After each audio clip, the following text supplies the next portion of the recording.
Welcome, class, to our first Explain Everything video. This is going to be a presentation on the difference between average and instantaneous velocity.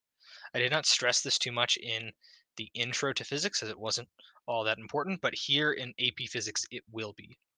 So I will be going through different slides here to show you how that is the case and how it can be applied to some of the calculus that we are introducing in this course. So the first thing that we're going to talk about is average velocity. Whenever we are taking the average velocity, we will simply be using two positions and two times. So on the graph in front of you, you see that the first position is at 0 meters and 0 seconds, and the second position time is 3 meters and 5 seconds. So if I want to find the average velocity between these two, you might remember slopometer, and so it is simply going to be a straight line connecting the two. Now, if we want to find the slope of this mathematically, even though I know that you remember this equation, it will be helpful for us to review it as we move towards the calculus portion. So it is the change in the rise over the change in the run. So in this case, we have a change of 3 and a change of 5. So we're going to have 3/5 meters per second. Now we call this the average velocity because we do not know what is happening in between these 2 points. It's as if we looked at where it started, we closed our eyes, and we saw where it ended up, and we made our best guess about how fast this object was moving. Now, just to be clear, I want you to know what these symbols mean. The first off is this triangle. We call this the delta, and it represents change. So down here, if I have delta x, that's going to be the change in the x position. Now, this has a particular name in physics. We call it displacement.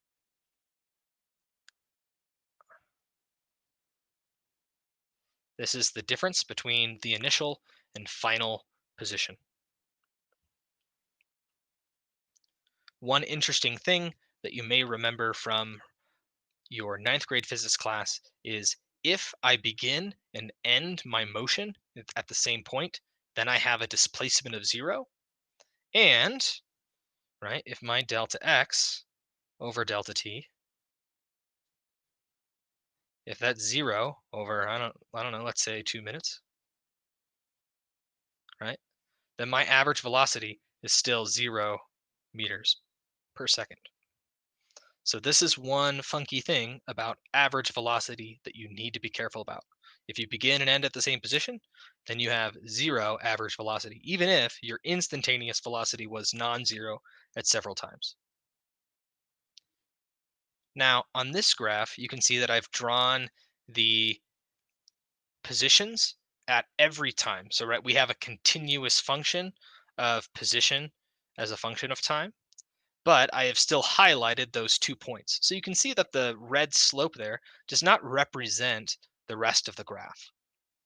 Now, if I wanted to know how quickly I was moving at time 0, what I would need to do is I would need to move my average ever so much closer until I got them on the same spot. So, right, like this slope is a little bit more accurate, this one's getting more accurate, and so on, un- until the 2 points are essentially on top of one another. And this is what in calculus you'll learn as being the limit. Now, we represent this differently. So, if I want instantaneous velocity, I no longer use delta because that's the difference between 2 points. Now I use what is essentially a change in x that is 0 and a change in time that is essentially 0. And so this is what we represent as the instantaneous velocity. It is the slope that is usually tangent to the line. Now I have redrawn our graph just so it's nice and clear for us. So let's start looking at graphically what this means. So if I wanted to know the slope at the top of this ridge here, right, I could draw 2 points that are on either side, and I could draw a smaller average. And as I keep getting closer, I'm going to keep getting more and more accurate slopes until I get 2 points that are on top of each other. And you can see that this line is tangent, right? It's not crossing through. We can do this at a different point as well. Let's do it over here. So we're clear. So this is the point I want to try to find the slope of. And these points essentially give me that tangent. And so I have a nice positive slope here, right? This has a slope of 0. Okay, so this is the difference between instantaneous and average velocity.